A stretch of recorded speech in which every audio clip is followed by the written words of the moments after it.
Hello hi, నేను మీ Swathi madam trend setting. ఈరోజు కొబ్బరి పచ్చడి చూద్దాం. సో కొబ్బరి పచ్చడికి కొబ్బరి చెక్కని ఇలా కట్ చేసి చిన్న ముక్కలుగా తీసుకోవాలి.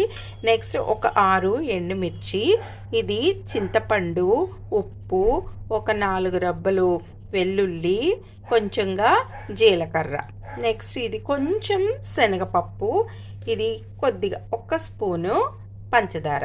సో ఇది ఒక్కటే వేపుకోవాలంతే. ఎండుమిర్చి శనగపప్పుని మనం ఆయిల్లో ఫ్రై చేయాలి, చూపిస్తా. కళాయిని పెట్టుకొని ఆయిల్ని వేసుకొని ఆయిల్ వేగిన తర్వాత శనగపప్పుని మనం ఇందులో వేసుకోవాలి.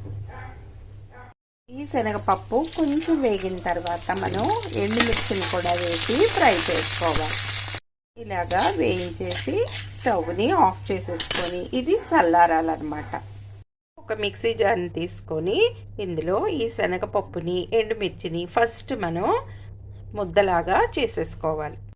పౌడర్ అయిపోయిన తర్వాత ఇందులో పంచదార, ఇదిగో చింతపండు, వెల్లుల్లి, ఉప్పు, జీలకర్ర, నెక్స్ట్ ఈ కొబ్బరి ముక్కలు, వీటిలన్నిటిని కూడా వేసి మనం మళ్ళీ మెత్తగా గ్రైండ్ చేసుకోవాలి.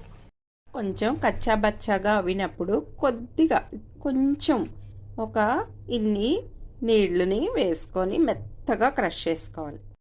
ఇప్పుడు తాలింపు దినుసులు వేసుకొని కరివేపాకును కూడా వేసుకొని ఇదిగోండి ఇలా కొబ్బరి పచ్చడి ఇలా చేసుకున్నాం మెత్తగా.